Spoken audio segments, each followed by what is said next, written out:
Thank you, John. Yeah, I'm not overly fond of toenails, so I just keep running and they just keep going away. And there's a couple people like, oh, and then there's a couple women that are nodding like they suddenly now know exactly what I'm talking about. So really cool thing is this will be the first time I line up for New York City as a runner in 10 years. The last time I ran it was 2008. But it'll be 15 years to the day that I ran New York the very first time. It was my second marathon ever. I didn't know a soul in New York. So it holds a really special place in my heart. It's the greatest day in sports, just full stop. There's really no other way to put it. We will do our best to impart to you guys everything that we've learned. But the best advice I can give you is you're not running 26 miles. You're like, you think about it, and if you've done it before, or even if you haven't, you're like, I can't wrap my head around it. You're running 1 mile 26 times. Each mile is a new chance to start over. Mile 1 doesn't go your way, don't worry about it. You got 25 more miles, right? 1 mile 26 times.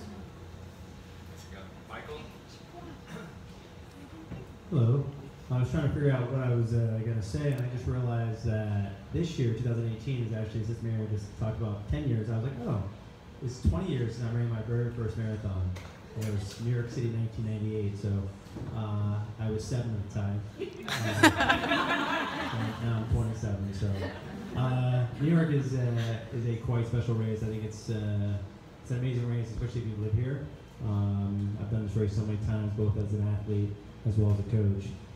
One of the greatest things I think about marathons in general, we've all played different sports probably as kids, is that, it doesn't matter what, in terms of coaching, right? We guide you guys, but there's only one person that gets you from the start line to the finish line. There's only one person that has trained. Some of you guys have been training for the past 4, 5, 6 months. So I think that's really special because it's really you who puts in all the work, and it's you that gets you to that finish line. So kudos to you for you guys stepping up and taking the challenge. I don't know what this stat is up to nowadays. I remember people used to always say that 3% of the world's population have done a marathon. So, welcome. Claire? Hi everyone. So New York City also is a special race for me. It was my second marathon. That was back in 2010, and I last ran in 2015. I ran with my husband, and it was loads of fun. It's from a nutrition standpoint, and just generally, it's a logistically very challenging race. We'll talk through all those details, of course, but it's so worth it. And it's a pain in the butt to get there, and you're waiting around, and it's cold, or whatever the situation is with the weather, but it is so worth it, just as you saw in that amazing video, which definitely made me think, oh, I want to run this year. But, it's just so worth it. It's so much fun, but, you have to have a strategy. You have to plan well. And we'll talk through all that for, before the race, and with regards to all things, but especially for nutrition. But yeah, it's an incredible course. It's hard, but I definitely have enjoyed running it. I know you will too. All right, this will be if I run this year, it'll be my 8th New York in a row. I actually kind of want to break that streak because I don't want to be stuck. Like it almost becomes a curse where you've run 19 marathons in a row and you're in a broken kneecap because you haven't done the Michael's beautiful facility here, and you feel like you have to run. So, but it'll be my first marathon ever was 2010, and it was New York City, and I was fortunate enough. I worked about 5 or 6 years at New York Roadrunners, and I handled all their training and education. And for some reason, I got stuck running with all the celebrities every year, and all my coworkers were jealous. And they said, "Oh, well, you get to run a marathon. That's where you're really lucky." And I said, "Yeah, but it's a marathon." Like, "Oh, but you're a good runner." I'm like, "It's still marathons are hard." So I have to train for them. I have to do all the work just like everyone else. But it was a special opportunity that I was able to reap the benefits of all the extra additional work that the staff at New York Roadrunners and all the volunteers did, because it is an epic weekend. It's an epic race. It's super exciting, and I've been really fortunate enough to run it the last 7 years. But I am looking forward to going back to spectating, and because that was used to be my favorite thing of the year, just every day of the year, just to watch the world run by. And so if you have friends and family, we'll talk about that a little bit at the end, of how those logistics. You don't want to be like on the phone with your mom the day of the race wondering where you're going to meet. You want to figure out all those things before race weekend or even race day, so there's no wasted stress on logistics and things you can't control, like weather, which we'll talk about a little bit. But all the things you can control and you can plan, we'll go through, and hopefully if you haven't figured out what your post-race plan is or what your family or friends are doing on the course, your homework is to go home and do that before race day, so you're not wasting energy on all the other excess things that go on race weekend, which are important, but you want to kind of get your plan before that. And the number one question I used to get when I used to work the expos was athletes that I coached or didn't coach would come up to me and say, "Hey coach, what do I eat tonight? Or what do I eat tomorrow morning?" My answer was, I have no idea, because I'm not you. I don't know what all these different things. So I'm going to hand over the mic to Claire to talk about some guidelines, but how it is unique and it is individual, and so she can't give you the exact formula, although she could probably take a better stab at it than I could. Sure. So the few days leading up to the marathon, usually about 3 days before, we're not carb loading in that traditional sense of what that term used to mean, which was this whole complicated thing of depletion and then loading and all with running. Really, all you need to do is a really good taper and just eat some more carbohydrate. And I know that sounds really general, but really what it comes down to is at every meal and snack, you're just including a little bit more carbohydrate at the expense of protein, fat, and fiber. I'm assuming you guys know where carbohydrates are coming from, pastas, whole grains, that kind of stuff. Fruit, dairy, there are lots of different sources of carbohydrates, not just shoving your face with pasta and potatoes and such. So just really making sure you're getting a good source of carbohydrate in every meal and snack. You don't want to be eating to the point of feeling stuffed.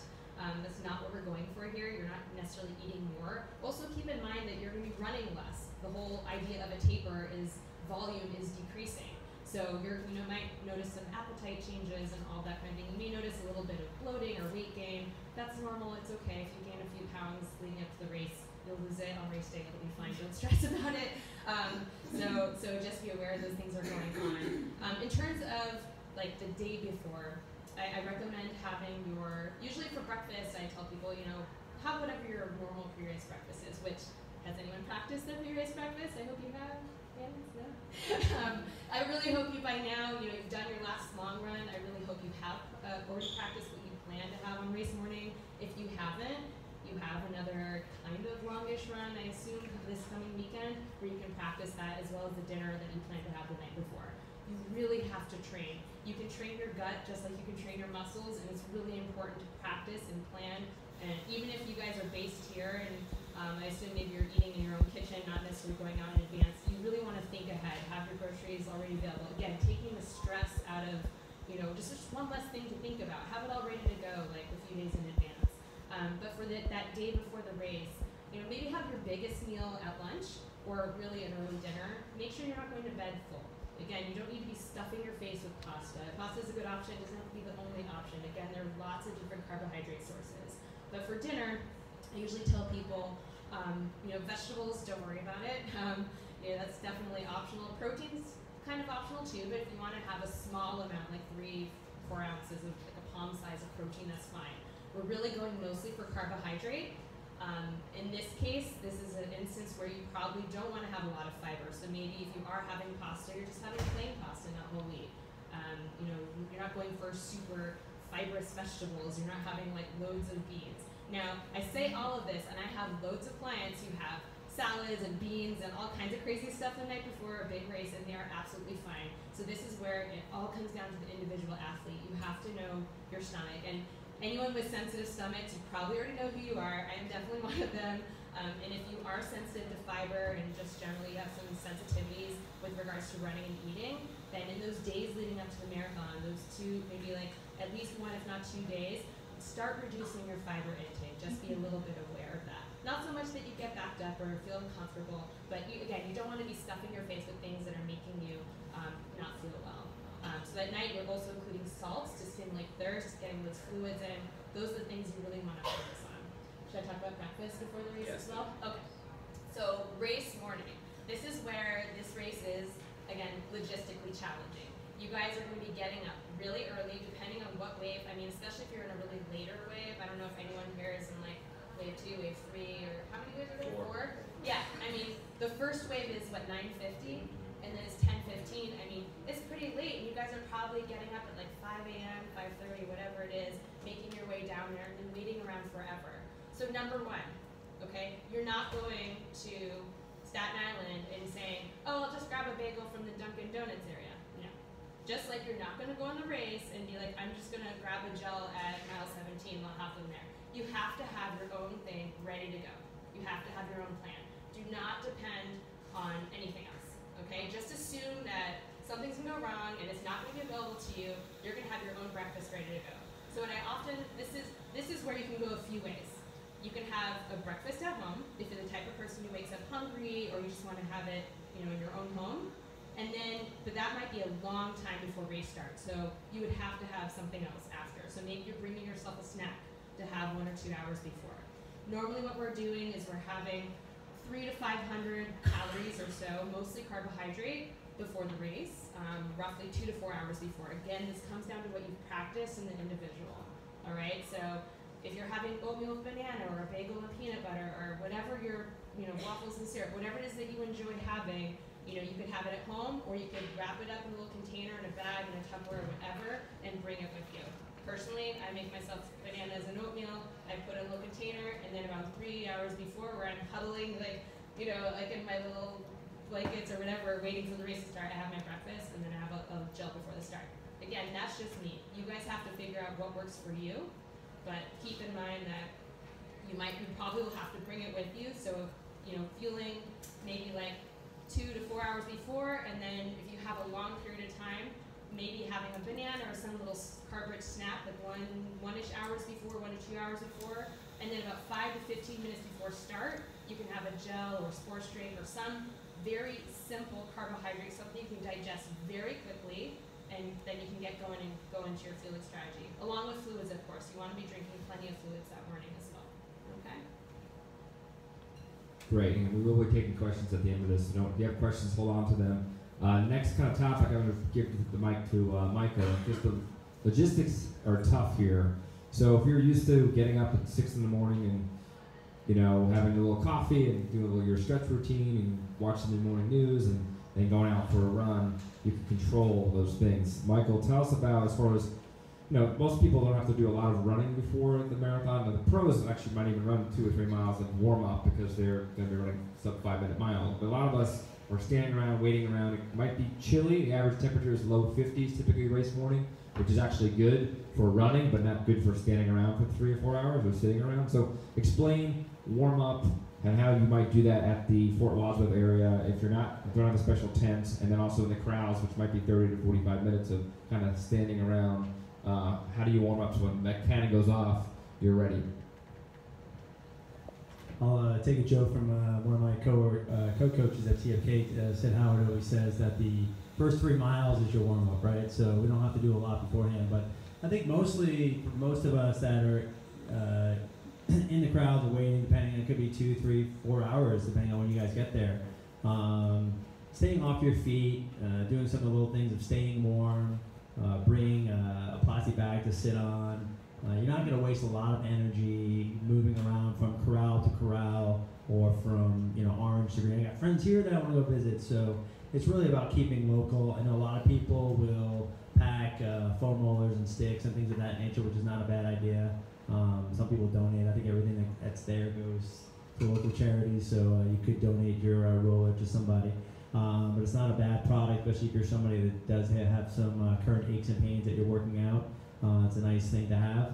But in terms of the ritual, the warming up, I would treat it as what you would typically do prior to a run, right? So you might be outside, you might be sitting on a plastic bag, you might be waiting for a long time. For that period, that's you home and on your couch, drinking your coffee, whatever. So just try to stay warm and try to stay off your feet. But as it starts getting ready to game time, where you got to check your bag and get into the corral, now you want to start thinking about what you're doing or what you typically do.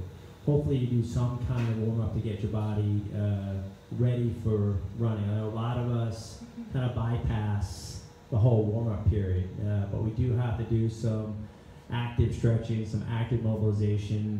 Whatever you've been doing up till now, I would stick with it. So if you're somebody that does do a lot of static stretching and you're comfortable with that prior to the race, then stick to your typical routine to get yourself warmed up. I typically kind of stay warm and I stay in my area, but once I'm in my corral is kind of when I go through my individual stretching. There's usually more room than most people anticipate in there, so kind of going through and doing your typical active stretching. For me personally, I know the areas I need to focus on, so I focus on my quads and my hip flexors and my calves, and go through some active movement. And just staying warm at that point, and staying loose and getting ready, and not wasting a lot of energy. It's like those people you see running, from the east side to Central Park, that every traffic light they're standing there running in place. You're better off just kind of stopping and just waiting for the light to turn and then go. So don't waste a lot of energy. You have 26.2 miles ahead. Stick to whatever normal routines you have in terms of active stretching, mobilization, and maybe for some of you guys who have some aches and pains, maybe start thinking about how can I sneak a foam roller into my bag or to my bag check, whatever. So keep it simple. This is going to go to Mary now. But you finish your thought, but also talk about what you might wear to the start and how you wish you might do your best Christmas shopping if you were able to take some of the stuff that people leave behind. Way to tee that one up, Coach. That was exactly where I was going.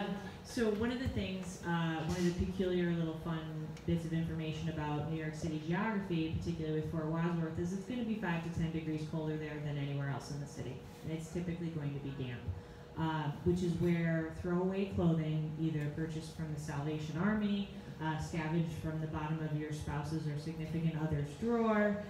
There's definitely been some sweatpants in our house that have gone the way of that way. You want to bring some warm clothes and warm materials that you can throw away. One of the things that I like to advise runners, especially if folks have done road runners races in the past, is to hang on to those Mylar blankets that they give you at the finish if you've done the New York City half marathon or anything like that. Failing that, this works incredibly well, and you're all going to look at me and go, what? The New York Times, the Sunday newspaper, because some people are laughing, some people not, they've got a cycling background. Paper will stop wind.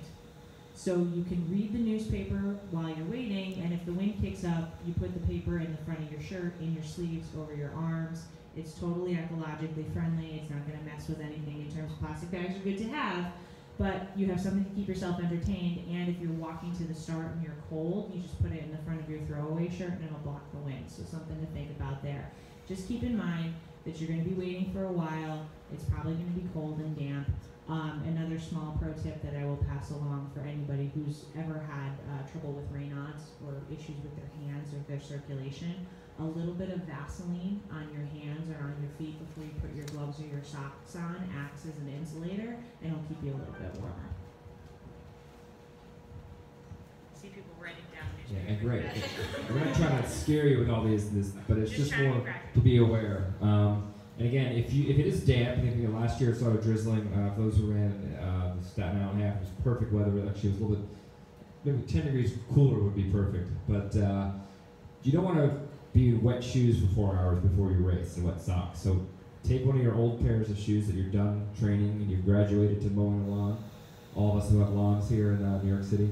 And wear the old shoes that you don't care about that you're going to donate anyway. Because Michael's right, all the clothing and excess things you leave there do get recycled through, and Goodwill Industries is the partner that New York Road Runners works with. So you're not littering, you're not leaving the Fort Wadsworth in terrible shape. They will make sure that it looks better than when they got there. So that's not a concern. But make sure you're warm. You don't want to be shivering for 3 or 4 hours. You don't want to have wet feet for 3 or 4 hours.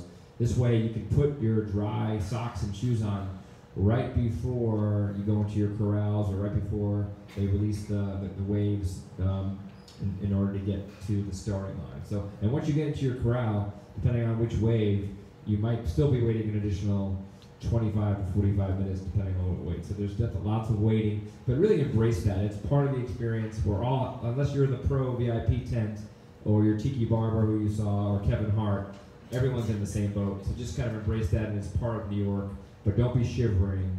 And that's kind of the logistics. And real quick about the logistics, family members, make sure they have an idea of where they're going to cheer you on, and be very specific.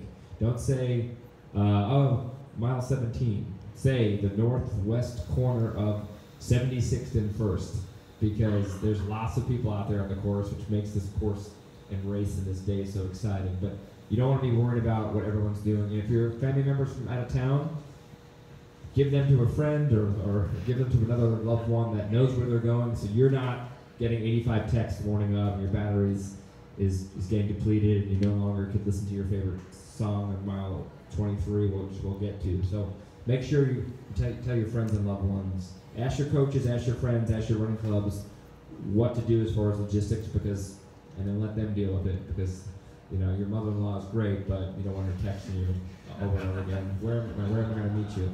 And especially if you're relying on, back to the fueling component, if you can't use Gatorade, or you don't want to use a lot of Gatorade to be on the course, or the gels, which this year has changed from Goos.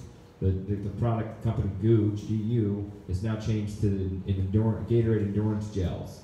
That's a change from previous marathons. But some people will have, I'll meet you at mile 18 for some reinforcements. Again, don't tell me I'll see you at mile 18. Be very specific. If you are relying on someone to drop your shirt off or give them your favorite pair of gloves, which you no longer need. But logistics, you want to kind of get ironed out prior to race day and not worry about it and have that stress. But we're going to switch now to the course. There's actually, to give you some scare tactics, there's 18 different starts to this race. There's 4 waves, there's 3 different starting lines. There's blue, orange, which are above on the top of the Verrazano Bridge, and there's also green, which is down below. Guess what? They're all certified 26.2 miles. Green is not better than blue, blue is not, so don't worry about that. Every year people ask me about being on the bottom and then have the green start. They heard back in the day they would get peed on. And I think it's just like a falsehood or something. I've never been peed on. I've started in the green start. It's not an issue. I've had some woman I coached a couple of years ago drove over the Verrazano over and over again, trying to see where they would be staged. It's pretty expensive to keep driving over and over again, and I'm pretty sure she didn't satisfy her question. So don't panic about that. But there is 3 starts, 3 different courses. You'll notice in the next slide when we go to that, the 3 colors become 1 at mile 8, and that's where we'll join forces at mile 8. And so there is lots of logistics going on. Luckily, you're only doing 1 of the starts. You don't have to worry about the other 17, okay? Whose goal is to just finish here? Raise your hand. Okay, it's a good goal, but I always tell folks to take the word just out. Don't minimize your goal. Your goal is to finish the marathon. That's a phenomenal goal. Don't say just finish. Don't minimize it. The beauty of our sport, no one cares most people don't care about what your time is.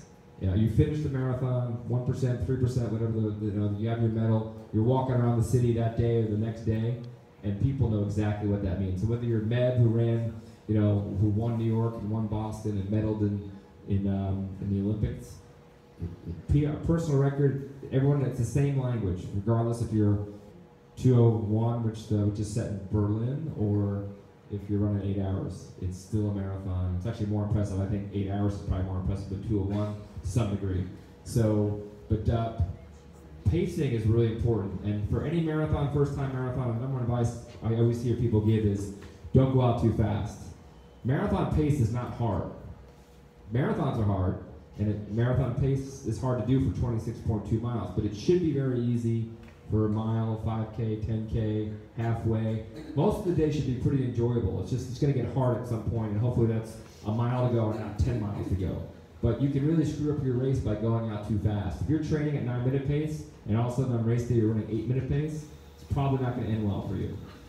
It's just going to end longer, because you get tricked into, like, I feel great, the adrenaline, the magic of the day. So trust the paces that you've been doing in training. And if you don't care what your time is at the end of the day, that's okay. You do need to care about what pace per mile or kilometer or 5K that you're supposed to be on, because you don't want to bank time. You can bank fuel a little bit for sure. You can't bank time. It doesn't work out very well. So if you are trying to hit a certain time, I launched the pace teams at New York Road Runners. You can utilize a pace team without being on top of them. They work just as well if you can see them 400 meters away. It's actually better, because everyone tries to, especially the 3-hour pace group and the 3:05 for the gentlemen that are 18 to 39 trying to qualify for Boston. They literally, maybe it's almost not a realistic goal to begin with, and then they're just hanging on for dear life. And I've been running with people that are out of breath mile 1 because they're trying to hang on. So their goal is probably incorrect, but you're better off easing into your goal, hanging out with the pace teams and then gradually passing them.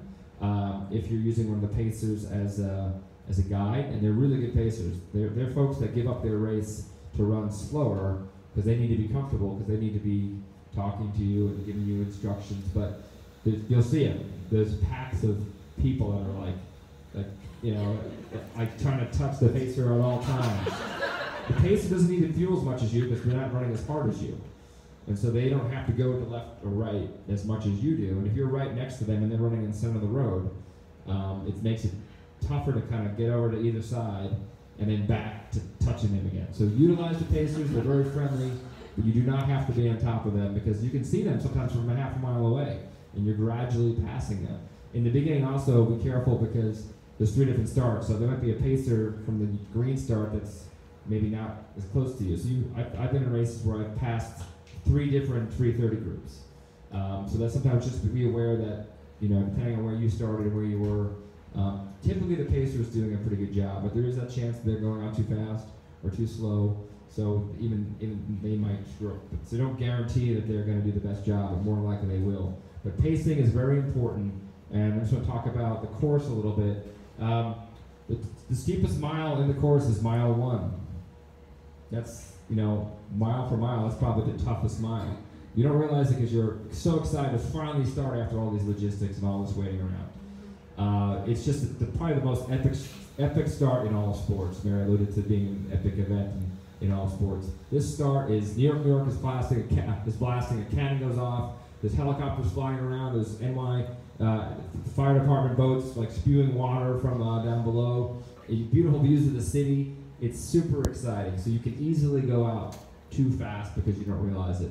And if you get to the first mile and you find that you're too slow compared to your pace that you want to lock into, guess what? The steepest downhill on the whole course is mile 2.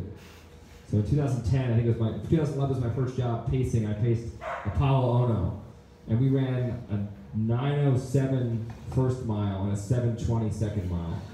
We didn't change our effort. It was the exact same effort.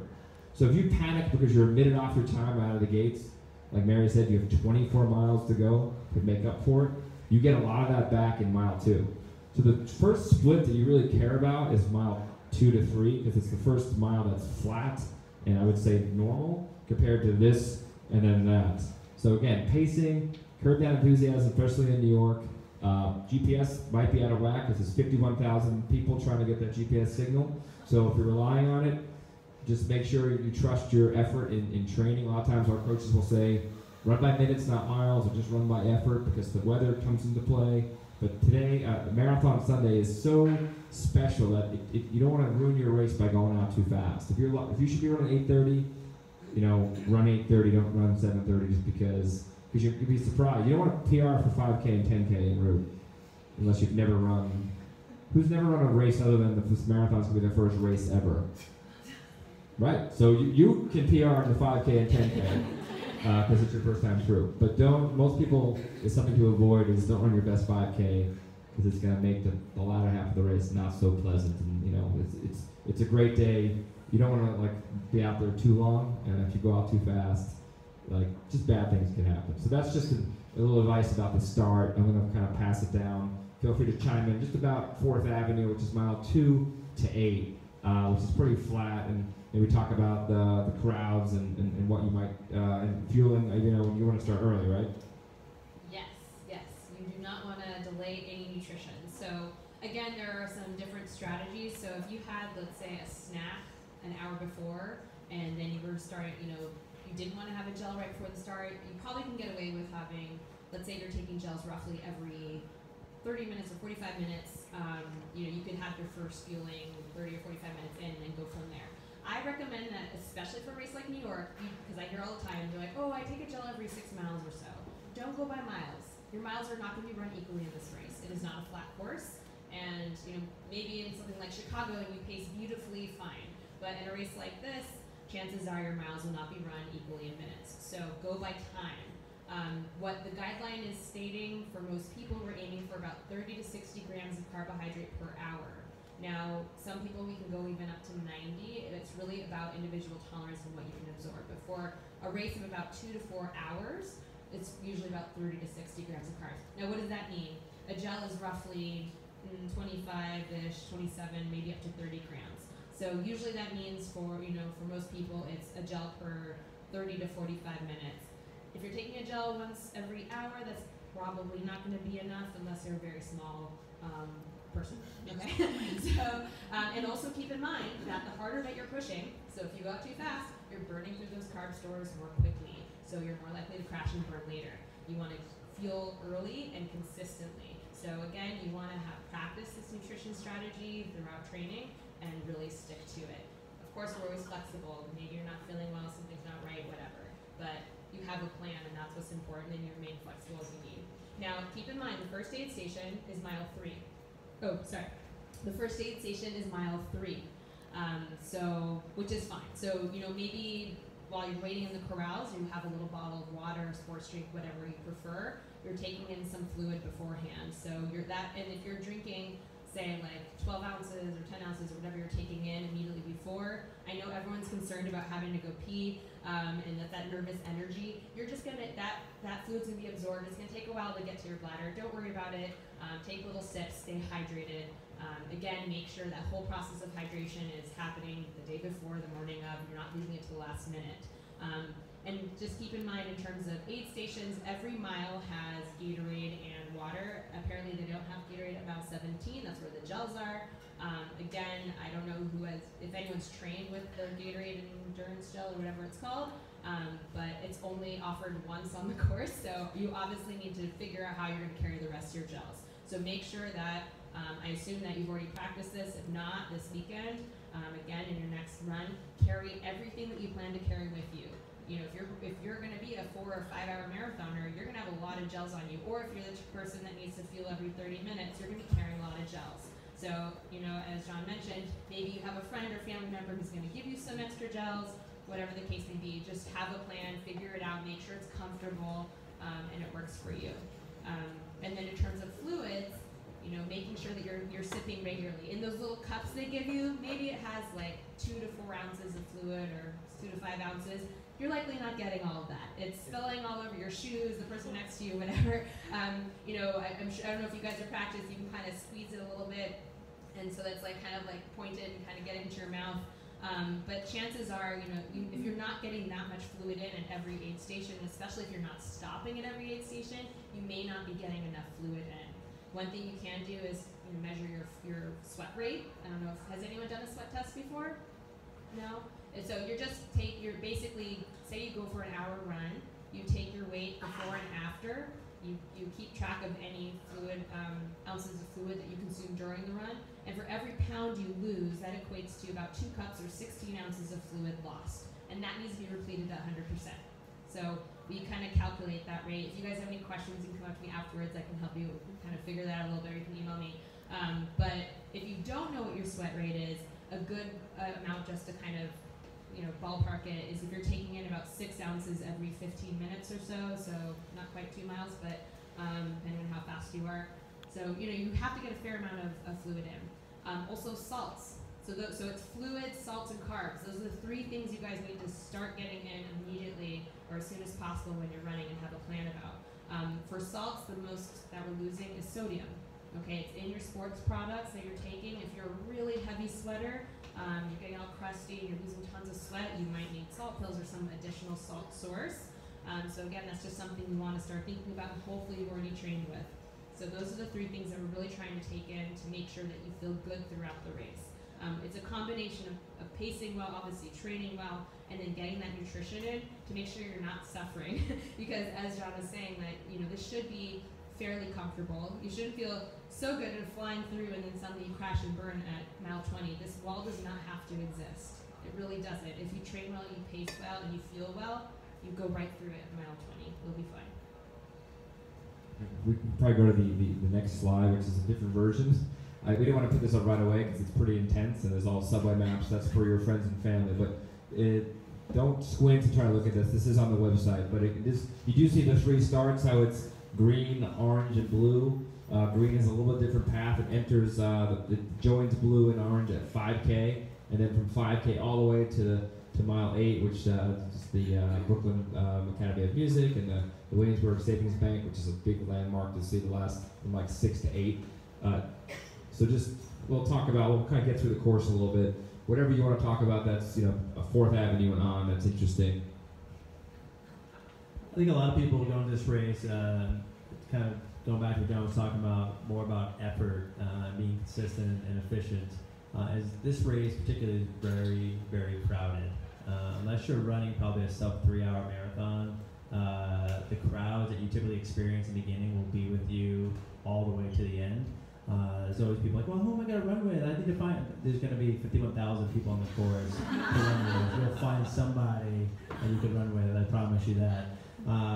But your body does like to be consistent, so as John was saying, with a lot of the ups and downs, and some people tell you that Brooklyn's flat.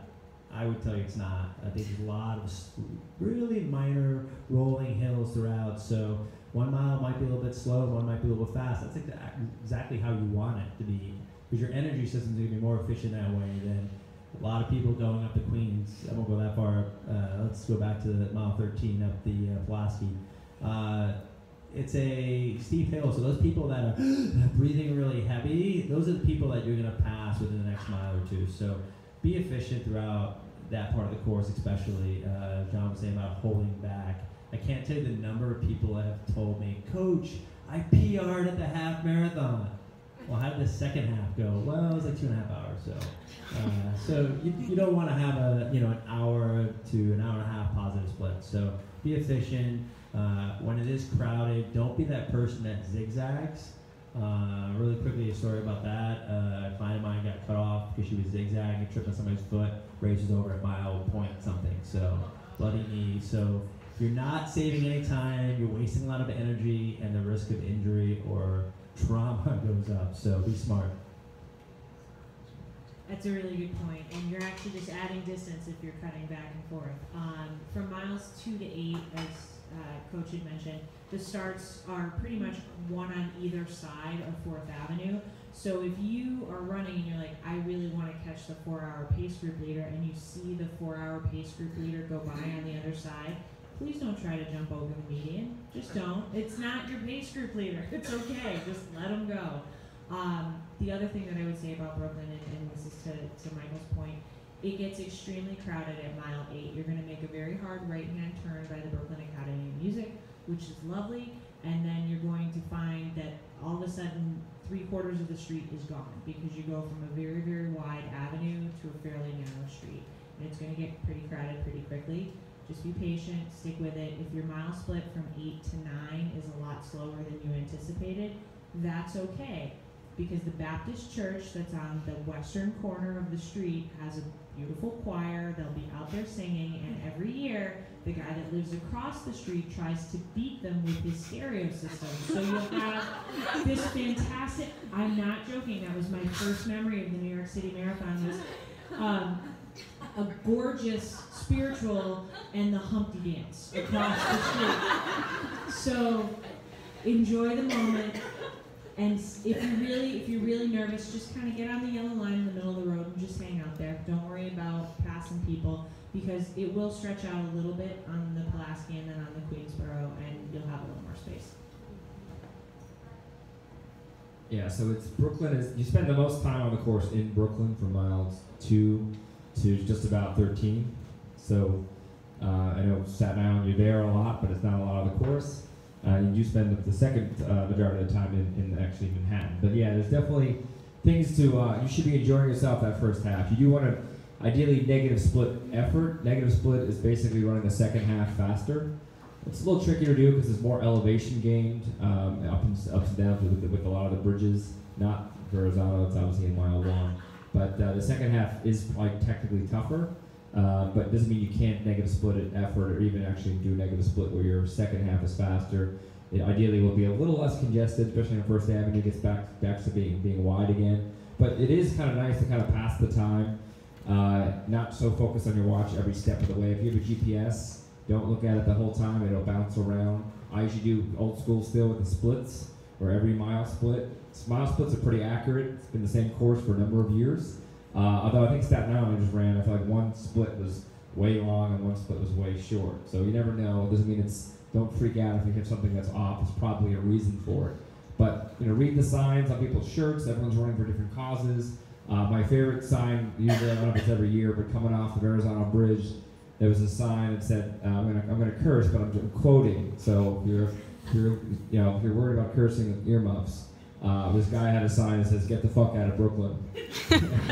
I think he was kidding, but I hope so. But it's funny. There's a lot of festivities.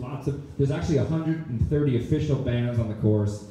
Lots of unofficial bands, as Mary was telling about the Humpty Dance. Now that could have been official, but there's lots going on the course. So that, again, you kind of fuel off of that. But it's also that's why who's gonna wear headphones? Anyone?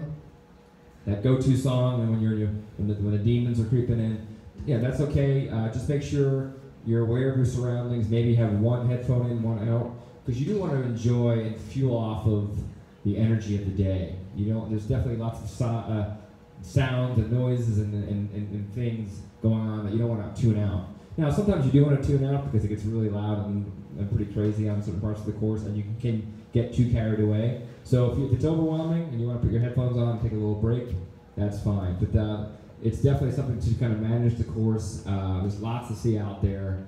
You'll probably have ebbs and flows of wanting to get all this energy in, and other parts of your day where you're like, okay, I can do without the Humpty Dance. I want to listen to the choir, or whatever your preference is. But again, the first part of the course, Michael did say there's ups and downs. They're tough to see because there's all these people in front of you.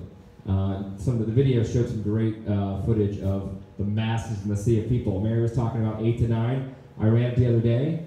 I was in the middle of the road because it was early enough, and it's actually a slight uphill from 8 to 9. Most of that is uphill, so it's now goes from a 4-lane highway to a 1-lane, and it's uphill. So you're going to slow down. You should slow down, and it's going to get a lot more congested. So don't panic. It's just the ebbs and flows of the race.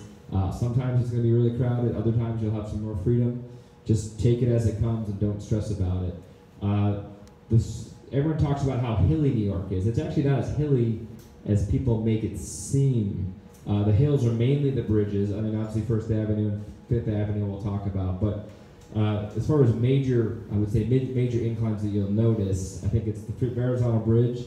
And the next one you'll really notice is 8 and 9. It's kind of subtle. And parts of Greenpoint, you're making turns. You don't really notice a lot of the ups and downs. But the Pulaski Bridge is halfway, and you'll hit 13 just at the beginning of it. That's when you're going from Brooklyn into Queens. And just after 13, guess what? It's 13.1, and that's halfway. And there's definitely mental and physical barriers throughout the checkpoints, whether it's the 5K, 10K, 15K, or you get to mile 10, you're in double digits. You kind of get, okay, I'm getting there. I'm making my way. Halfway is obviously another kind of major kind of tally of, okay, I'm into my 3rd borough. I'm in Queens. I'm over the Pulaski Bridge. Beautiful views on your left-hand side of New York City. Again, I always say when you are running on a hill, some of this may be just a mental Jedi mind trick for coaches, is hills are your friends. Because you're using muscles differently. I ran Berlin a couple years ago, and it was relentless because it was just the same motion over and over again. It was pretty straight, flat to flat, point to point, which is good for running fast, but it also can be kind of beating you up. Whereas making a couple turns up and down, your muscles are being utilized differently, and Michael could probably talk a little more intelligently about that. But I find that it actually gives certain things a break, and even though it might slow you down a little bit, it's almost better than having just a relentless kind of nonstop. Because I had a bad time with that in Berlin. There's probably some other factors involved, but talk about now we're halfway through, getting through Queens, and we'll talk about Queens into the First Avenue as we see fit. Okay, so Queens, First Avenue. I mean, in terms of fueling, not much else to add, I don't think, at this point. I mean, hopefully you're still fueling regularly, consistently. And, there's always this kind of, whenever you're fueling during a race, you're always trying to maintain this tricky balance between keeping your gut happy and fueling optimally.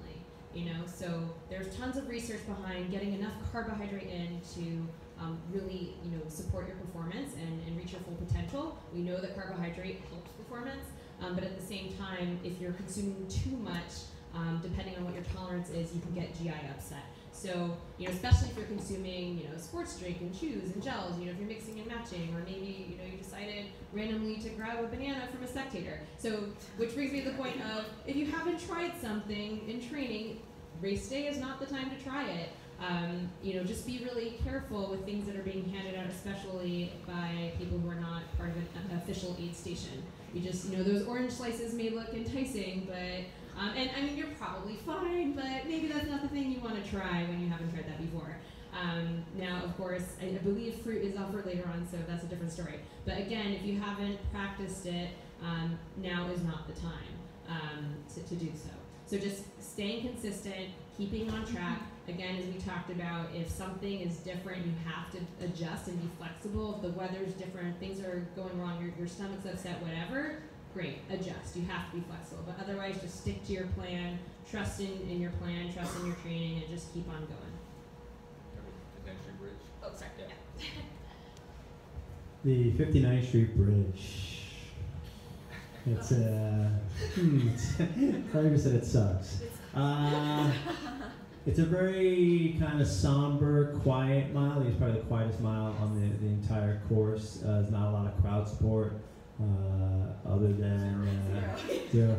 We actually put one coach on there from Team for Kids. So Coach Andy will be on at mile 15. It changes every year. It used to be 15 as you approach, and then 16 as you're coming off. And sometimes with road construction, it's a little bit different. But again, the one thing I would say there, nice and slow, nice and easy. If you happen to be a sort of type A runner who checks their mile splits, it's the mile, when you hit 16, it's the mile that you probably don't want to look at if that's going to make you go into some kind of, oh my God, my entire day is off.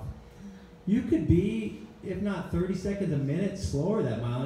That's actually not a bad thing. So if that's going to set you off, don't look at the split.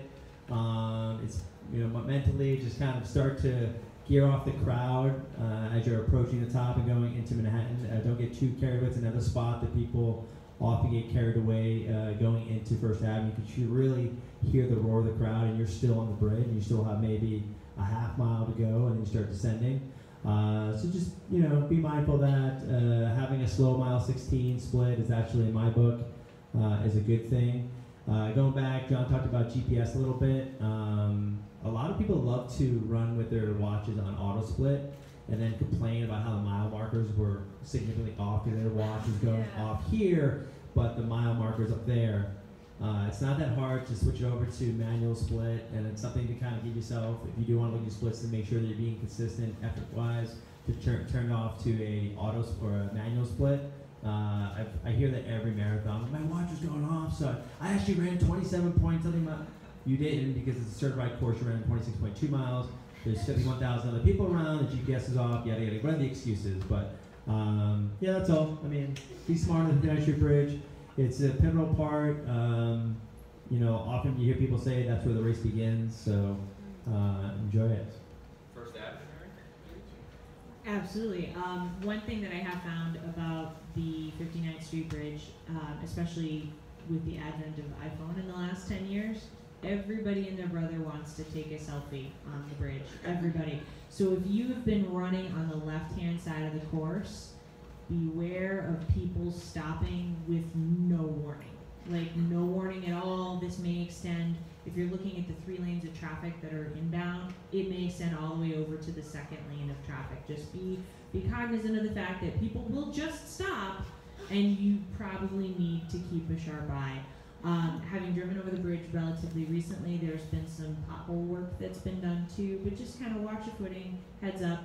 This is a good place to take an earphone out and just kind of pay attention. Now, getting on to First Avenue, again, one of the greatest moments in the greatest day of sports. You're going to come down the bridge, you're going to make this big sweeping left-hand turn, you're going to go underneath, and you'll be like, why am I under the bridge? When you hear, and that's the sound of 3 million people losing their mind on First Avenue. Drunk people. Yes, they are. Some people start with kegs and eggs very early in the morning on First Avenue. It's amazing, it's overwhelming, it will pull you. which is great because First Avenue goes oh so slightly uphill all the way to 86th Street. This is another spot where your splits, like you might have been running 8:30s and all of a sudden you're down to 7:45. You're like, I'm a running god, this is amazing. And then you get to 96th Street and there's nobody. And you go, oh, this is a problem. Okay, here we go. The one bit of advice that I will give you guys outside of the nutrition, and obviously it's going to be at mile 17, if you have friends or family, this is like the number one place where they want to come see you. And this is very important. If they are planning to go somewhere near the finish, if they are going to 5th Avenue, or their plan is to go into the finish to see you, please make sure they are on the west side of First Avenue. If they are on the east side of First Avenue, it's going to become exponentially more difficult for them to get across the park. The higher up they go, the easier it is. So for example, if you're at 96th Street and you're on the west or the east corner, it's pretty easy to get back across the park. If you're at 66th Street on the east corner, you may wait for 45 minutes before the police will allow you to cross to go to the park to meet your runner. So please make sure that if you're going to meet somebody between 62nd Street and 86th Street, essentially 96th Street, and they're going to go into the finish to see you, Mom, Dad, Uncle Harry, whoever's coming to see you, make sure they're on the west side of the street. They don't let you cross at all anymore. They don't? I live on the east side of First Avenue. No crossing anymore. No crossing. Good call, thank you. All right, so we're going to speed along so we can get to some of your questions so we don't take up too much of everyone's time. But First Avenue is super exciting. I knew a guy that was running 6-minute pace, so that's pretty fast, 2:37 pace for the marathon. He dropped a 4:56 mile because he knew everyone in every block. He ran for Central Park Track Club, so he's a local guy. He's high-fiving. His race, he still ran relatively quick, but there was not a lot of high fives at mile 18 and 19 and less crowds. And that, so you can actually, oftentimes you get the chills, it's exciting, you don't even feel your legs. You feel, I've actually consciously slowed down and still ran 20 seconds faster per mile. Consciously being super aware of what's going on. So just curb that enthusiasm, you get the crowds because you'll need it later on. And it's really almost 3 miles down First Avenue. And you do have time, because you guys, I'm assuming a lot of you live in New York City, to run parts of the course. There's a lot of last 10-mile runs. I'm doing one on the 27th. There's different things, opportunities to run bits of the course, which would be help. I just recommend doing it on the weekends and doing it early with a friend so you're not alone, and just to kind of see some of the ebbs and flows of the course without all the traffic, because that will be helpful on a race day to have seen parts of the course. There's also some videos online that you can kind of check out as well. But after you get through First Avenue, there is, I think, bananas. I think they usually have like anywhere from like 20 to 23. So I don't know, stop the whole way. But be careful because it does get slippery with banana peels. It also gets slippery with Gatorade and cups, and the volunteers do a great job of trying to clear that. But once the masses come through and the first and second waves come through, it gets tougher and tougher to clean and dry the course. So just be conscious and always looking for the potholes, because that is something here in New York. It's tough to police every inch of the road. But you get into the Bronx. Back in the day, if you've seen some of the footage of the, there's a movie called Running for Your Life with Fred LeBeau, and how the beginning of major marathons, and literally you have Frank Shorter and Bill Rogers. Literally, they run over into Willis Avenue Bridge, go around a pole, and they come back. And that's the only time they spend in the Bronx. They've actually elongated the Bronx, and you're actually in there almost about a little over a mile. But it's basically, you can't really see it too well, but it's basically 19 and a half. You start at Willis Avenue Bridge, which is kind of an incline, after a decent amount of climbing. And then you go down, you hit 20 pretty quickly. And there's decent crowds in the Bronx. I think it was less so a few years back, but they've definitely increased, which is exciting. There's about 7 turns in the Bronx. It's a little over a mile. And again, if you latch on to one of the groups that are doing the last 10, we're doing one on the 27th, do that, because it's probably the toughest part of the course. And if you've seen it the week before, mentally it's helpful to break it down. I just did this last week. I know we go by this random Western beef. We're running around the There's a random Western beef there. It's a landmark. So try to run the course if you can. But you're in the Bronx. So now when you go in the Bronx, you're now in your 5th borough, because you went through Manhattan on First Avenue. You're in the Bronx. It's borough number 5. Obviously, you need you hit borough number 4 again with Manhattan coming back in, and that's over the Madison Avenue Bridge after those 7 turns in the Bronx. And that's at mile 21, you're going back, and that's a nice mental break burst, because now you're your final borough. You've hit 20, so you've double digits. So this is where a lot of folks say halfway is almost 20 miles, and the second half is 10K. Hopefully that's not the case because you've paced yourself and fueled properly, but that can seem to be the case, especially when it's often hotter at that time. If you started at 10:40, it's 2 o'clock, 2:30. It can be warmer on a warmer day. Coming back into Manhattan, now you're in your final borough, and I'll have Mary talk about mile 22, Marcus Garvey Park, and how great that is, and then maybe mile 23, which I think is the toughest part of the course, but that's just me. So now we're talking about Uptown, which is great because Harlem comes out for this race like no other neighborhood. I mean, I know people are very fond of Brooklyn, but I mean, it's amazing, it's intense, and you're going to be on 5th Avenue, you're going to cross 125th Street, and you're going to see trees, and people, you see the look on their face, they're like, oh, Central Park. No, I'm sorry, that's Marcus Garvey Park. You have to go around that. But thankfully, right at mile 22 will be Harlem Run. And they take that entire corner. There'll be a DJ. Commissioner Silver is running this year for Harlem Run, so there will be a lot of noise, a lot of positivity, lots of hugs and high fives. You're going to make a quick right, a left, and then another right. So you're going to go around Marcus Garvey Park, and then you're going to head south on 5th Avenue to, I think what Coach is alluding to, where it's going to neck down again and get a little complicated. But just know that there's plenty of positivity. Someone will always have Halloween candy. I know you don't necessarily want to try that on race day, but if you just need a Snickers bar, someone will have one. Go for gummies. Gummies are a safer option. And something stronger that may be in the adult beverage category. Any one of the folks from Uptown or Boogie Down or any of those crews, they're usually hanging out during the day, and if you say, hey, I need, they will take care of you. So just know that that's an option. Yeah, and my first marathon in 2010, everyone talked about the Queensboro Bridge. Oh, it's so hard. I'm like, okay. And I was, well trained and well planned, and I did my fueling, and I didn't think the bridge was that bad because it was mile 15 to 16. I'd done a 21 miler, this uncharted territory, and all of a sudden that mile from basically 110 to 90th is 20 blocks is a mile, and my time started slowing down, and I didn't realize that I was on this slight uphill because I'm mile 22 and a half, so I'm tired. I was running fast enough where it wasn't super crowded, but I still couldn't see in front of me. I didn't notice there was a hill. And I started saying, here comes the wheels falling off the bus. I'm slowing down. Here's this wall. And if someone just told me there was a hill, and shame on me because I lived on the Upper East Side at the time and didn't even run that part of the course. I would enter at 90th all the time to go around the park, but Smarty Pants over here didn't realize that I should have run the course once in a while. It's a slight uphill. It really starts about 107, 106 and goes to about 91st. It's about 1,200 meters. But I think it's the toughest part of the course because you're so close. You're next to Central Park, but you're not in it. Don't count down the blocks because I feel like I was looking up. And I'm like, that had to be 10 blocks, and it was I think I went backwards 5 somehow. It was a time warp. So don't look at don't count down the 20 blocks. Just put your head down.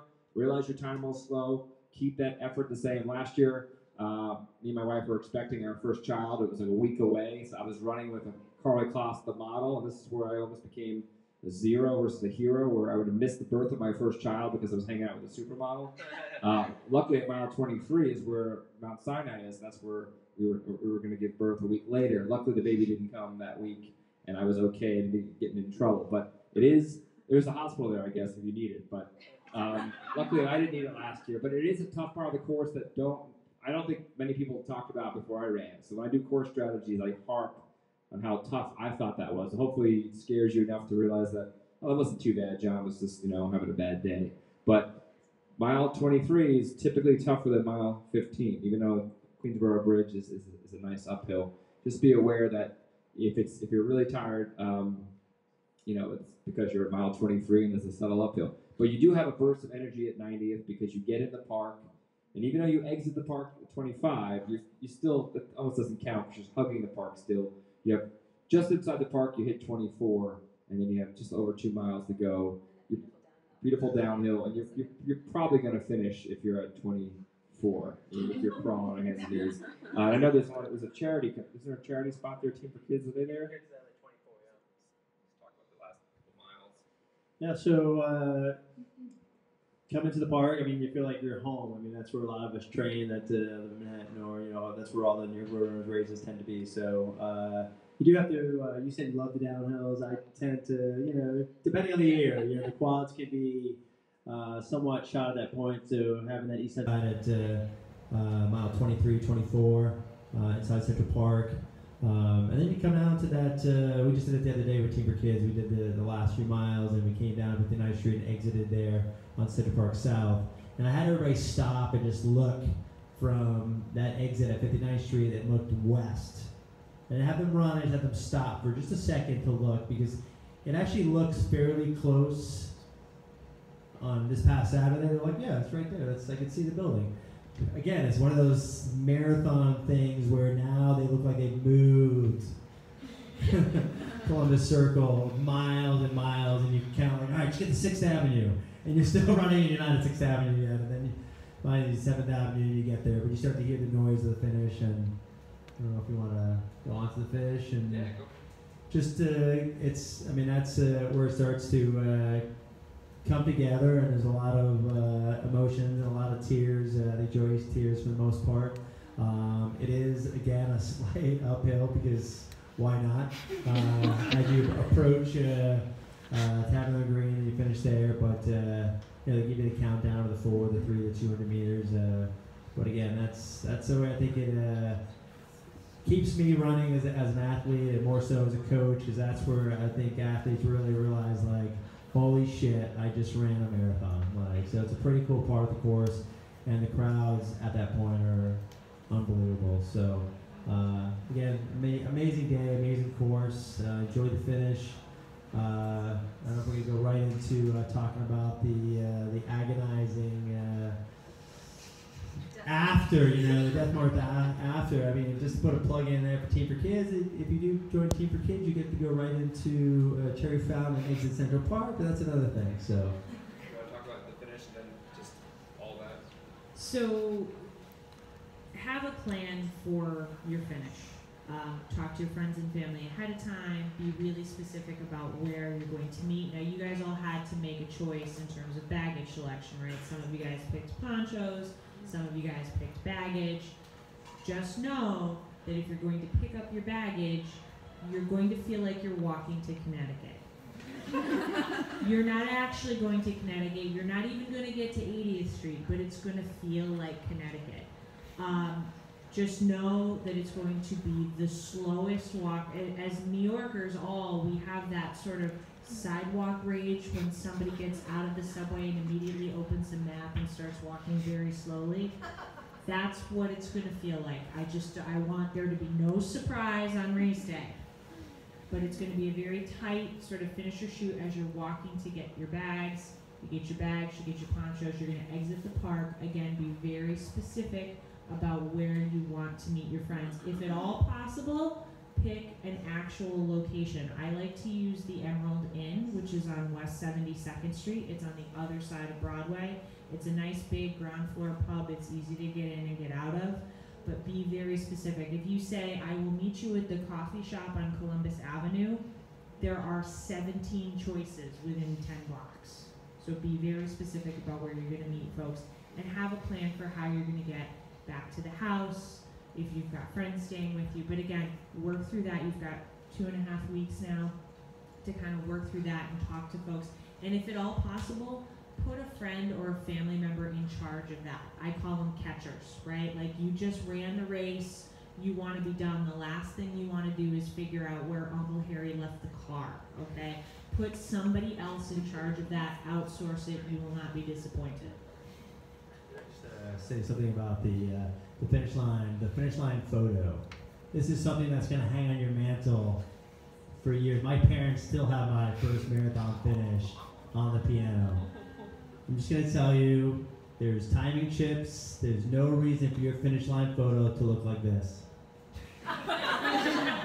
Okay, that 1 second. Enjoy. Go through it. Just keep your hands up. Practice your finish line pose, and keep going until they tell you you're done. Okay? You never know when they're going to snap that picture. So just a couple quick things to add. If you're not sure where you want your family and friends to spectate, my personal favorite place is just past mile 19. It's totally thinned out. There's like a public restroom right there. There's a great bakery. There's a little grocery store. They can get you pretzels or whatever. And I think it's like around 116th or 118th or something like that. So if you need a spot, that's probably where I'm going to be. It's awesome. Number two, I forgot to mention also with aid stations. You don't need, well, first, it's usually Gatorade first, then water, and you don't need to go to the very first person who is handing out the cup. It's going to be crazy crowded. Always look around. You don't want anyone tripping and falling. Always signal you're going left, or you just look around and see where people are at. And you can always go later on. So just make eye contact with the person, thank the volunteers, please, and grab it later. But just a little thing to keep in mind. In terms of the finish, actually one more point, towards those later miles, you may start to just like, oh God, I cannot stomach another gel, like the thought of another gel. I don't really need it, right? And I'm almost there. Take your gel. Just, again, stick with your plan. I know it'll get a little exhausting, that same taste, flavor. When I'm spectating, the two things I hand out are salted pretzels and tissues. People love those two things. So I don't know if you have any, again, you don't want to take salted pretzels if you haven't practiced, but normally that's something that tastes delicious because you're probably depleted in salts, and also it's that change of flavor that mentally you're just like, oh my God, I just can't stand another berry goo or whatever you're taking. So if you have people spectating and you've practiced taking salty pretzels or whatever it is that you want to take, that's something that they could hand you just for, again, a little flavor change. You could even carry a salt packet with you and just dab it on your tongue or something like that. You're going to benefit from that salt. The finish. Okay, you're going to finish. It's going to be amazing. You're going to be so happy. You're going to feel like crap probably. You may be nauseous. You're probably not going to be hungry. The last thing you're probably going to want to do is eat something. Maybe you'll want to drink something, but you probably won't want to eat something, and that's normal. After a really long or hard effort, it's very natural to not have an appetite for a while. That said, we need to get that nutrition in because your glycogen is depleted in your muscle liver, you're probably dehydrated, and you've lost a lot of salts. So those are the things we want to get back in, ideally within 30 to 60 minutes. Now, I'm not expecting you to go and have like a whole meal within 30 minutes. Again, it takes a while to get out of the park and all that stuff, but grab the water they're offering if they're giving. Do they give out like Gatorade? Do they give out some sort of sport drink or something? I believe. Yeah. So again, try to get yourself to sip on some fluids, preferably with calories and salts in them. So if it's a sports drink or a recovery drink with protein, what we're going for in that period of time afterwards, and I know most of you probably don't even care about post marathon at this point because you finished it, but you should care because at that time, after such a hard effort, usually our immune systems are a bit compromised. Obviously, that effort is damaging your muscles. We need to repair your muscles, and I'm assuming all of you will run again at some point, so you want to feel healthy and strong and recover well. So that means getting in all that nutrition.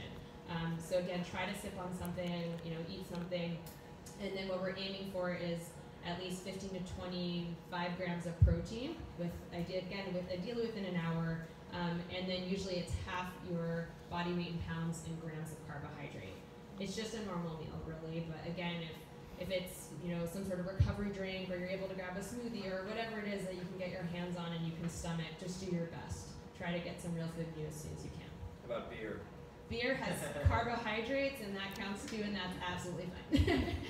But try and get the protein in then. If you have a beer, then get some protein somewhere. If you check a bag, it's not a bad idea. I don't know how many people are checking a bag. Throw like a protein bar, just something in there that's easy, non-perishable, easy to put in there and easy to eat. But again, if it's really hard to stomach something, that's not uncommon. It's very common. Just do your best.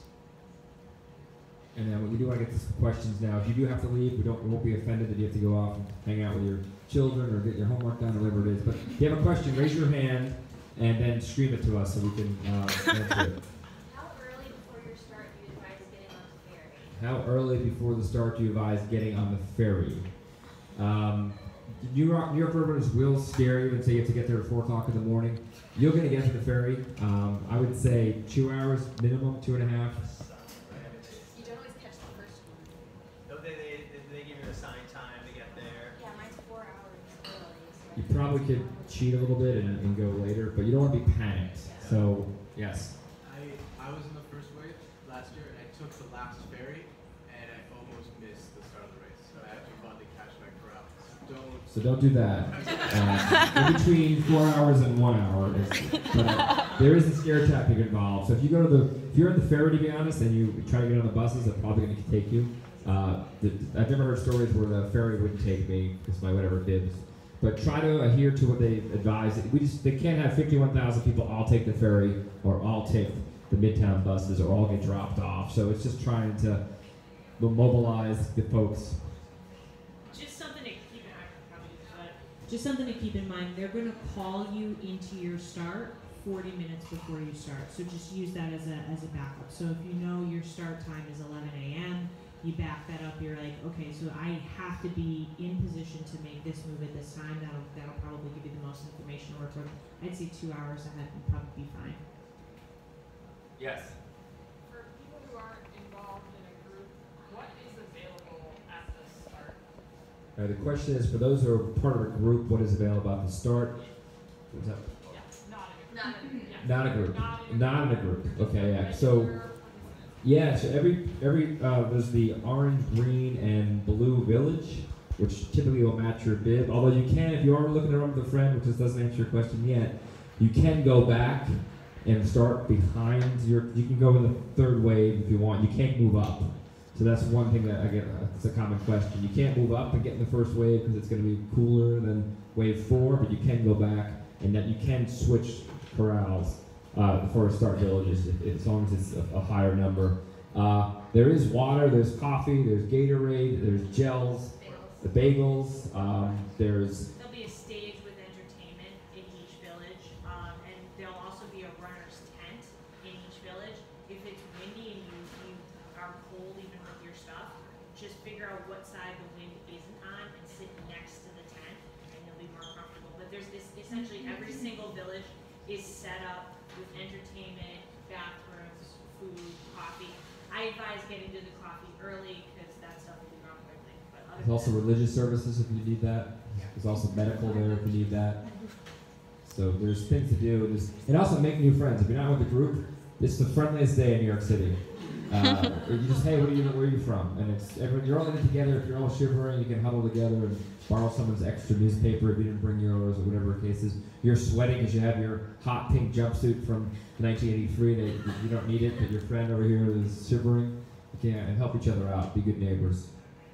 Would you advise to run in compression tight socks or none at all? The question is, do you advise to run in compression socks or other garments? If you've trained in it, go for it. You don't want to commit to a long sleeve shirt or compression socks if you don't have an alternative. If mile 13 comes around and you're cutting off your socks because you are in the medical tent. So you have some time to practice that. You probably have, some people are doing 2-week tapers, so they might be doing 20 or 22 or 18 this weekend. Some of you did it last weekend, that's okay too. But if you're doing 10 or 15, that's enough time to practice, but you definitely want to practice sooner than later. And if you haven't been able to practice with compression materials, I don't advise to do it on race day. Afterwards, great, maybe beforehand would be no problem because you're not committing to 26 miles with those garments. So nothing new on race day, in particular compression garments. Yes?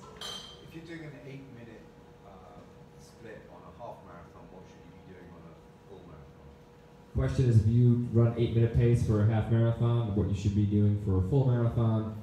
It's a little bit different per person, but you probably can, I would say 8:30 would be safe, 8:45. You always want to start easier, because the day, sometimes you can, the weather conditions or how you feel that day, you can actually hit your pace right away. I actually like taking my time to get there, so you're kind of warming up into it versus being on the pace right away. The day will dictate, depending on the body and the weather, all these different factors that some of them you don't have control over, it's just the way the day is and how you're feeling that day. But I would say, you're probably safe to start off even about 9-minute pace on that first mile because it's crowded and it's uphill. Don't panic, it's even 9:30. But I would say 8:30 ballpark would be a good measure. But probably better off starting at 8:45 and having it be easy for a few miles, and then gradually kind of maybe go to 8:30, and you can even finish faster ideally, but like sometimes it can be tricky at mile 25 to pick it up too drastically. But that's just a kind of a ballpark guess without having geeky calculators in front of me. Any other questions? Yes. I actually have two questions. One is a pacing question, just kind of to follow on from that. If you are going for like negative splits, how much slower should you run the first? Like what? Like is it 20-second or 10-second or like ballpark? What kind? Yeah, I think in New York, since the hills are in the latter half for the most part, you could run a 3-minute positive split, and it's kind of like a negative split effort. Again, it's also depending on if you're a 7-hour marathon versus 2.5. But I think if you can negative split by 5 minutes or less, that's like, or even a minute or two, that's like probably super ideal. And not, I think I used to I did some of the number crunching back when I worked at Roadrunners, and I feel like it's less than 5% of the race negative splits. So it's hard to do. It's slow because of the congestion is a little bit less so, and you kind of found your groove. Your first mile 13 to 14, you're warmed up, whereas mile 1 uphill in the crowds, it's not the case. So even if you just ran even effort, you could probably negative split by a minute or two in New York.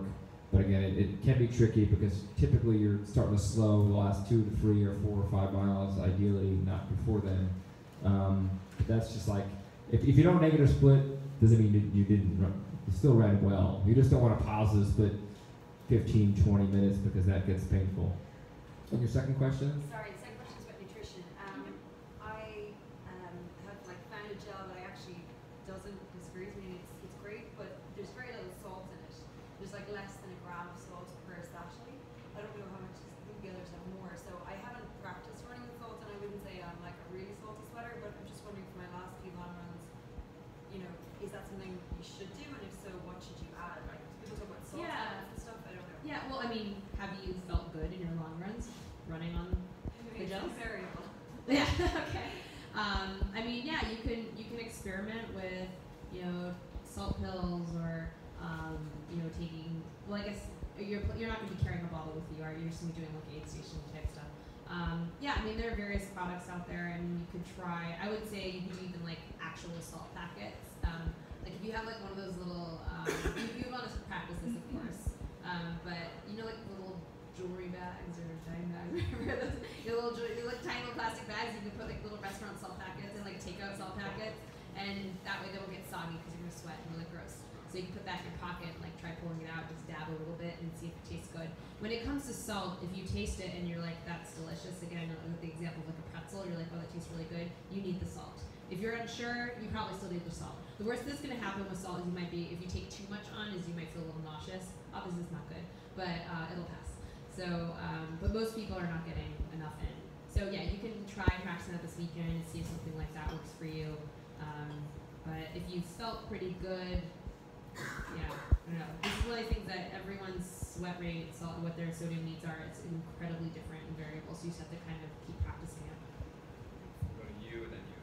You had a question? I was going to ask about salt space. All right, so that will answer your question. Okay.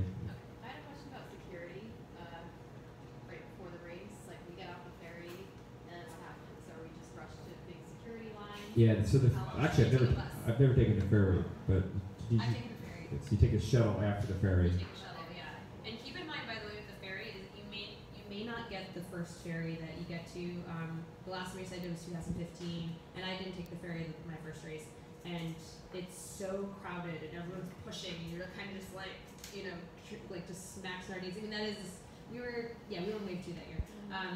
And yeah, we could see everyone getting on the ferry, and we just barely made, like we didn't get on. So we had to wait an additional, whatever it was, 15, 20 minutes. I mean, I think they run fairly often, every 15 minutes.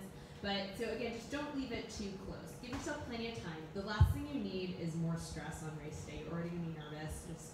You don't need to go crazy, but give yourself plenty of time. And it does take a little while. You have to walk from the ferry terminal to where the buses pick you up, and you take the bus, and this whole thing. So it does take a while to get there. As we said, it's a logistically challenging race.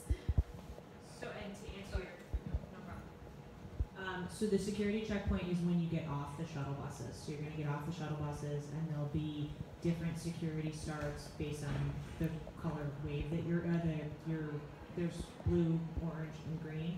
And then there'll just be lines The fastest way to do this is to not actually have a bag. I know for some people that's just not possible, but yeah, it's airport security, basically. Yes. Nutrition question. I've used the tiny sackets of mustard to avoid crumbs. Oh, yeah, absolutely. Is this something that Some people use it's kind of it's believed to be the vinegar. It's also pickle juice. Has anyone used pickle juice before? Mustard. Yeah, mustard. Yeah, she was talking about using mustard to thought to be. It's not as well studied, but yes, people do that for the salt and the vinegar in there for cramps. Cramping, everyone always thinks it's just an electrolyte issue. It isn't necessarily just that. It's also related to some sort of nerve thing going on and training. So yes, you do want to have enough salt in. But yeah, if that's been helping you and you want to carry some mustard packets in, then absolutely go for it. Again, it's whatever works for you. People have like crazy nutrition strategies, and sometimes they work for these people, and go for it. The gels I take don't have a lot of sodium in there, so I want to know how early should I start considering taking salt packet if I'm a heavy sweater. Have you practiced taking a salt packet before? Only because I needed it around 20. Around like an actual like salt packet? Yeah, I went to the restaurant and asked for Yeah. Okay. Yeah. So I mean, I probably like when people are using like salt pills, like you can get like salt stick, or I mean there are lots of brands out there. We're usually recommending like one pill every 30 to 60 minutes. So if you're doing, again, go by taste. The benefit of something you can taste versus a pill is you can kind of get a sense for what you need. You can kind of ballpark it a little bit. So I would say much earlier than 20 miles for sure. You're going to be losing sodium, pretty much from the second you start sweating. So early on, kind of maybe at the time that you're taking your gel, you can kind of just dab a little salt in your tongue along with the gel, especially because it's a sweet taste and you get the salty in there and drink some water. So maybe at, whatever aid station you're close to when you're taking a gel, just dab a little bit. Obviously you're not taking the entire salt packet, but just, kind of put on your finger, dab a little bit and see, just kind of go by taste and how you felt. Okay, with one or two more questions so we can guess. Where's the wall with your name on it? The wall with your name on it that you saw in the opening, that's at the expo. Actually, it also might be at the pavilion. The pavilion is something that's new. It's actually at the finish line. I don't know if is it at both places? I think it's only at the expo, I think, yeah. Okay, I feel like last year, at the pavilion, not at the expo. It's definitely at the pavilion because I saw it last year. It might be at both places, but we'll check on that for you. But it is kind of cool to find your name, and it's usually alphabetical, so you're walking down, and you walk all the way, and you're trying to find it. But it is a cool part. There's probably more than 51,000 names there. But the exciting thing is, good news is, if you are starting the TCS New York City Marathon, that's like my roadrunner, the New York City Marathon, either anywhere from 98.8 to 99.2% of the folks that start will finish. So there is that 1% that has a bad day or different things happen. They probably shouldn't have started to begin with because they haven't seen Michael's team. So if you're going to start on race day, you're probably going to finish, but you want to enjoy it. And one lesson that I learned in 2012 when Hurricane Sandy came through and the race was canceled, I was doing a lot of coaching back then for roadrunners, and even though obviously we're going to run the race and we're all fingers crossed with nice weather and in perfect conditions, but the real value, I think, in training for a marathon is the training. It sounds very cheesy, but I learned it in 2012 the hard way a little bit. It's what you learn about yourself in the training journey. Race day, it should be fairly easy. Obviously, the last few miles should be hard, but it's the bad runs that you have, or the parties that you're skipping, or the sacrifices you're making. You're getting up early. That's when you kind of really learn about yourself and learn about training. And in 2012. I was coaching someone who lost 50 pounds. Well, they didn't run the race that day. They might have run Richmond a couple weeks later, or maybe they ran next year when they figured out all the stuff with the marathon being canceled. But they didn't gain 50 pounds back just because they didn't run the exam or the final exam or the marathon itself. Someone was on 2 types of blood pressure medication, and in their training for 4 or 5 months, was able to come off of those. Well, the race didn't happen that day, and he didn't have to go back on the medications just because he didn't run the race. So I want to give you guys a round of applause for all the training you've done, all the life lessons you've learned in your training.